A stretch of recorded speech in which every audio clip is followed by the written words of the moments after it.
May 26th, 1999. Staten Island, New York. William Cutolo leaves his house in the morning to meet a friend. His wife watches him walk out the door. He has a coffee in his hand. He turns back at the end of the driveway and waves. He never comes home. Not that night, not that year, not ever. The FBI will spend 9 years and tens of thousands of man-hours looking for what's left. They'll find it in a field in Long Island, a shallow grave, soil over a body that was never supposed to be found. The medical examiner will note a single gunshot wound to the back of the skull.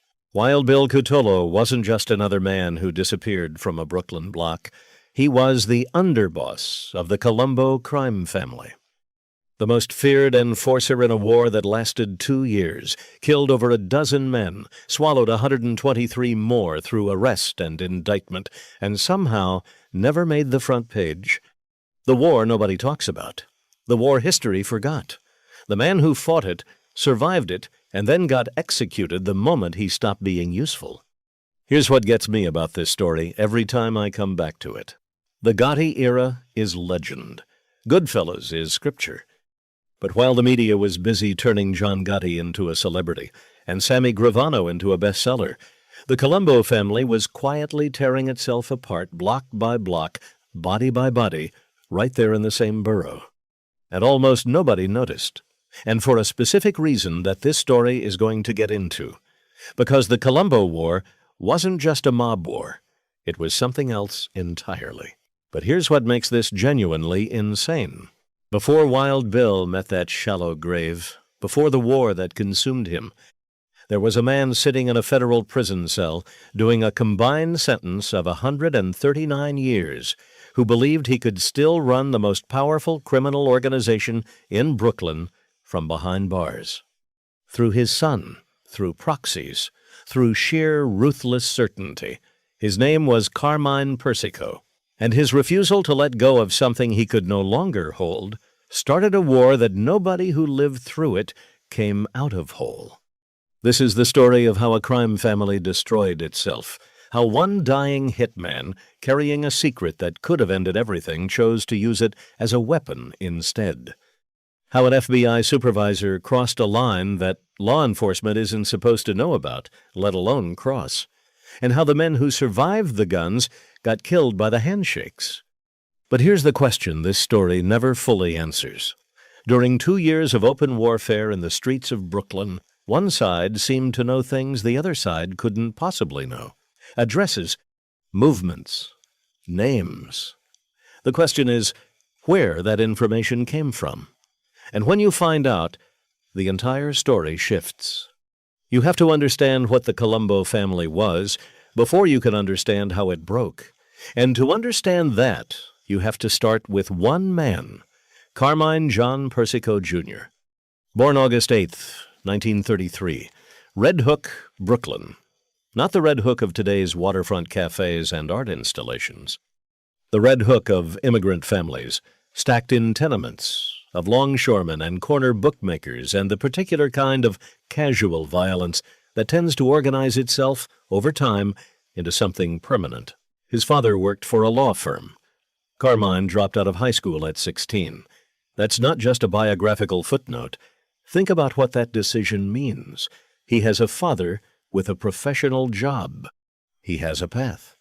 And he walks away from it at 16 to run with the Garfield Boys, a Brooklyn street gang that served as the recruiting pipeline for the Profesi crime family, which would become the Colombo family, which Carmine Persico would eventually run. At 16, he's making a choice. He's not a kid who falls into crime because there's nothing else. He's a kid who sees 2 doors and picks the darker one. He earns a nickname, Young, the Snake. And here's the thing about that nickname. It didn't come from cunning or slipperiness, or the way he moved through a room. It came from an incident where Persico attempted to strangle a close associate, a man he'd known for years, a man who thought they were friends. That's how the nickname sticks. That's the guy we're dealing with. By 1986, Carmine Persico has been boss of the Colombo family for 13 years. He's already beaten more charges than most men survive. And then it ends. A federal RICO prosecution that Rudy Giuliani's office called one of its most consequential victories puts Persico away. 39 years on the Colombo family conviction alone. Then, 2 years later, 100 years more from the commission trial. Combined, 139 years. He is never going home. He knows it. Everyone around him knows it. What Persico does next is the decision that sets everything in motion. He names a man called Victor Orena as acting boss in 1989. Little Vic, born August 4th, 1934, the grandson of Sicilian immigrants, a Long Island guy, soft-spoken, a good earner by all accounts, someone Persico believed he could control from a prison phone. The idea was simple. Orena holds the seat warm until Persico's son Alphonse, known as Little Alley Boy, finishes his own prison sentence and comes home to take over a temporary arrangement. A custody arrangement, essentially. You watch this for me? I'll be back. Here's what nobody ever tells you about the Colombo War. It didn't start because of money. It didn't start because of territory. It started because Victor Orena spent 2 years sitting in that boss's seat, making decisions, building loyalty, watching men pay tribute to him instead of to Carmine Persico's photograph on the wall. And when Alley Boy came home in 1991, Orena had a simple answer for the handover request. No, stay with me here, because this is the part that breaks the whole story open. When Orena refused to surrender the seat, the Persico faction didn't go to the commission. There was no commission left. The 1986 prosecution had gutted it. They didn't go to arbitration. They went to the only language they had ever really trusted. In June of 1991, a 5-man hit team positioned itself outside Orena's home in Cedarhurst, Long Island. Their job was to kill the acting boss. The hit team aborted. Orena found out. And the Civil War began. Now here's where it gets interesting. Because the moment the Persico side commits to violence, they need a weapon. And they have one. His name is Gregory Scarpa Sr., born May 8, 1928, in Brooklyn. Known in the street by 2 names, the Grim Reaper and the Mad Hatter. By 1991, he is 63 years old. He has already killed at minimum 8 people, probably more. He ran loan sharking, bookmaking, cocaine distribution, auto theft rings. FBI files describe him as someone who, quote, enjoyed killing, and enjoyed vengeance, and enjoyed the subtlety of inviting a man to dinner and putting a bullet in him over dessert. And here is the piece of this story that separates it from every other mob war you've ever heard about. Greg Scarpa was an FBI informant, not a cooperating witness, the kind who gets caught and flips. He was a top-echelon source, the Bureau's phrase for someone so deep inside a criminal organization that they can provide what the FBI calls singular intelligence. He had been on the Bureau's books since March 20th, 1962, 30 years. His handler, the man who ran him, was an FBI supervisor named R. Lindley DeVecchio, Lynn. The 2 men had an almost personal relationship. They met alone, outside Bureau protocols. DeVecchio drove to Scarpa's neighborhood in civilian clothes. Scarpa called him by a code name, Mr. Dello. The FBI paid Scarpa at least $150,000 over the years in untaxed informant fees. Get this. During the Colombo War, while Scarpa was serving as the Persico faction's primary hit squad commander, he was simultaneously meeting with his FBI handler at least every 10 days. Now, there's one more thing about Greg Scarpa that matters here, and it matters enormously. In August of 1986, Scarpa was hospitalized at Victory Memorial Hospital in Brooklyn for bleeding ulcers. He needed blood transfusions. He refused to accept blood from the hospital bank. Instead, he had his girlfriend, Linda Shiro, gather relatives and crew members to donate directly. Almost 30 people came. Their blood was administered without being screened for HIV. One of the donors, a crew member named Paul Melee, had contracted the virus from a steroid needle. 6 months after donating his blood to Greg Scarpa, Paul Melee was dead. And Gregory Scarpa, the most feared hitman in Brooklyn, was now dying of AIDS. Think about that for a second. The man the Persicos are counting on to win this war has a body that is eating itself alive. He's gone from 225 pounds to 150. His stomach has been surgically removed. He digests his food with enzyme pills. He is paging his consigliere with the code number 666 every time he makes a kill. He is in the late stages of a terminal disease, and he is driving through Brooklyn looking for men to shoot. November 18th, 1991. 4 months after the aborted hit on Orina, the first shots of the Colombo War are fired. Scarpa is pulling out of his driveway. His girlfriend's daughter, also named Linda, is pulling out behind him with her infant son in the car. A van and a panel truck block the road. Men in ski masks jump out. They're carrying automatic weapons. They open fire. A row of bullet holes tears through the fender of Linda's car. Scarpa drives up onto the sidewalk, gets around the panel truck, and escapes. He doesn't call the police. He calls William Wild Bill Cutolo, pages him with a code that tells him what just happened. Wild Bill Cutolo, born June 6, 1949, in Potenza, Italy, raised in Brooklyn, was Victor Orina's war captain. Broad shoulders, labor union connections, loan sharking, a reputation for being exactly as dangerous as his nickname implied. He's the one who sent the hit team to Scarpa's house. What comes next is 6 days that define the entire war.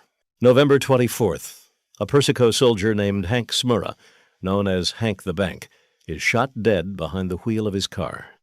November 28th, murder attempts on 2 more men, both survive. December 5th, a Persico loyalist named Rosario Nastasi, 79 years old, is killed inside his social club. His girlfriend takes a bullet in the chest and lives. December 8th, Vincent Fusaro is shot to death on his front doorstep. He is hanging Christmas lights on his door when the car pulls up. He is still holding a strand of lights when he goes down. And then December 9th. This is the one that stops you cold. A crew of Orina faction gunmen walks into a bagel shop on 3rd Avenue in Bay Ridge called Wanna Bagel. They're looking for 2 Persico faction members who own or frequent the place. The 2 men aren't there, but an 18-year-old kid named Matteo Speranza is. He works the counter. He has nothing to do with the mob, with the Persicos, with any of it. He is at work at 8:59 in the morning. The gunman, a Colombo associate named Chris Liberatore, shoots him in the head, then in the back, then in the chest, then walks out. Matteo Speranza's father will spend the next several years watching mob soldiers go on trial and get acquitted, watching the system work through its motions, watching no one be held permanently accountable for what happened to his son on a Tuesday morning in a bagel shop in Bay Ridge. His rage, documented in court proceedings years later, is one of the clearest descriptions of what this war actually cost and who actually paid it. Now here's what I keep coming back to with this particular story. There were 2 wars happening simultaneously during these 2 years in Brooklyn. One was the mob war, the Persicos against the Orinas, hit teams and phone-coded messages and bodies in parked cars. The other war was invisible, and it's the more disturbing of the 2, because something strange kept happening on the Persico side. They seemed to know things, addresses that nobody outside the Orina crew should have had. The rental company where the van used in the November attack on Scarpa had been leased, names of men being targeted for arrest, movements of enemy crew members. Scarpa himself referred to a source he called the girlfriend to his crew members. Not a romantic partner, a source, someone he trusted completely. Someone who, when they paged him, he would pull off the highway to find a phone. Someone who, crew members noted, seemed to provide intelligence that was just slightly too specific to be street-level gossip. FBI agent Christopher Favo, the senior field agent investigating the war, would eventually document what he believed was happening. He and 3 other agents filed internal reports alleging that Lynn DeVecchio, Scarpa's handler, was leaking confidential law enforcement information to Scarpa, specific things. On one occasion, Favo documented that after he briefed DeVecchio about a loan shark named Carmine Imbriale, who was in custody, saying things about Scarpa, DeVecchio called Scarpa and told him. That same night, according to a cooperating witness, Scarpa said it would be, quote, a good idea to kill Imbriale. The Brooklyn DA, Charles Hines, would later call the DeVecchio-Scarpa relationship, quote, the most stunning example of official corruption I have ever seen. Meanwhile, the body count kept climbing. March 25th, 1992.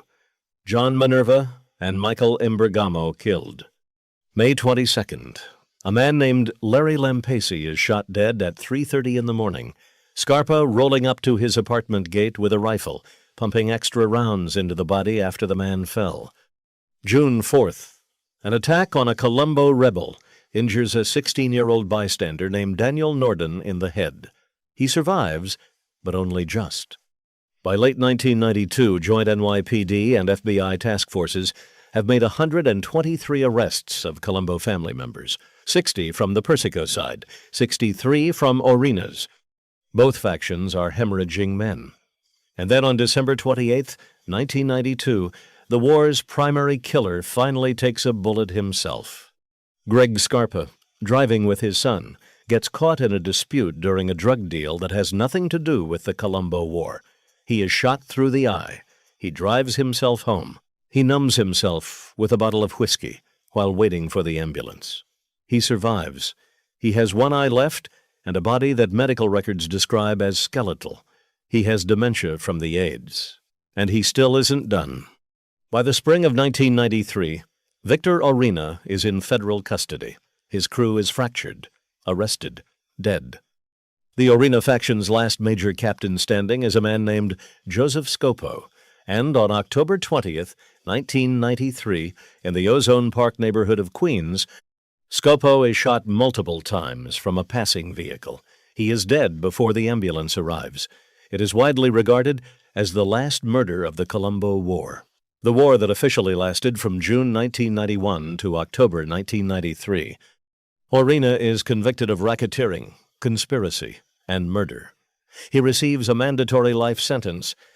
He will spend the next 30 years in federal custody, filing motion after motion arguing that the evidence against him was corrupted by DeVecchio's relationship with Scarpa.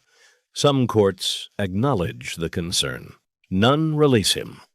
The body count, when it's all tallied, 12 dead in the direct war violence, including 3 people who had absolutely nothing to do with the mob, and 18 more men who went missing and never came back. The bodies that were never found. The families who got nothing. Not a funeral, not a grave, nothing. Here's what happened after. Greg Scarpa Sr. was indicted for 3 murders in February of 1993. He died in a federal prison medical facility on June 4, 1994, at 66 years old. The AIDS consumed what the war couldn't. Carmine Sessa, the family's consigliere during the war, a Persico loyalist who had run logistics on the Persico side's violence, became a cooperating witness in the mid-90s. He served just over 6 years in prison in exchange for his testimony against both sides. He is currently free.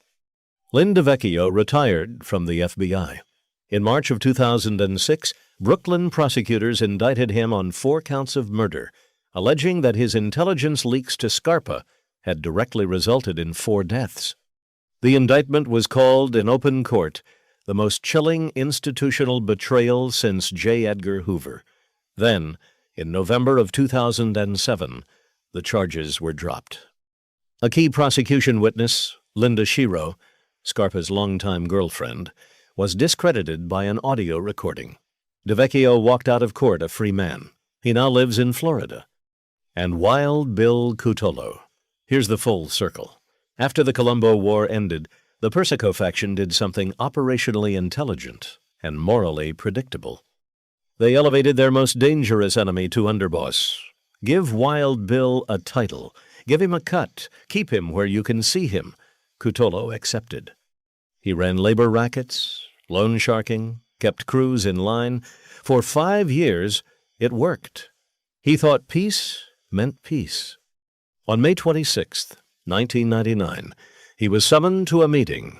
He went, and that was the last anyone saw of him alive. For 9 years, it was a mob mystery, a ghost story. Then in 2008, FBI agents and Suffolk County Police dug up a field and found what remained. Investigators determined the manner of death as homicide. Alphonse Persico, known as Little Alley Boy, and a Colombo captain named John DeRoss were convicted of ordering and carrying out the murder. In February of 2009, Alphonse Persico was sentenced to life in prison. Little Alley Boy, the son Carmine had wanted to hand the family to, the reason the war was supposedly fought, died in prison on December 20th, 2019. He was 65 years old. He had spent almost his entire adult life incarcerated. Here's what I keep coming back to with this particular story. Carmine Persico launched a war to hold on to a dynasty. He believed his name was enough. His will was enough. His imprisoned authority was enough to keep control over hundreds of men across Brooklyn and Staten Island and Long Island, men who could see and breathe and move, and he could not. And the war he triggered eventually killed his lieutenant, destroyed his son, and left the family he ruled for decades as one of the weakest organized crime structures in the modern history of New York. The cost wasn't just the dead. It was everything the dead left behind. The silence in those households, the children who grew up asking questions nobody answered, the families who still have no grave to visit. And that's not just the Colombo story. That's the story of what happens when men who've built everything on fear find out that fear has an expiration date. The dynasty survives as long as the fear does. The moment someone runs the math and decides the fear isn't worth what it cost them to maintain it, the whole structure starts to come apart. Every single time. That's not pessimism. That's the only conclusion the evidence supports. There's a field in Long Island where they found Wild Bill Cutolo. It has no marker. It never will. But if you know this story, really know it, you understand what that field represents. It represents the final accounting. The war didn't end in October of 1993 when the last bullet found Joey Scopo. It ended slowly, over years, in courtrooms and prison medical units and unreturned phone calls. And the men who thought they'd won it ended up with nothing to show for having survived it. If this story got under your skin the way it gets under mine, do me a favor and hit subscribe. We put out a new documentary every week, and every single one of them is a story that history skipped over. And I want to know what you think in the comments. Who bears the real responsibility for the Colombo War? Carmine Persico for refusing to let go? Victor Orena for refusing to step aside? Or the FBI for arming a hitman with intelligence and calling it law enforcement? Drop your answer below. Let's have that conversation.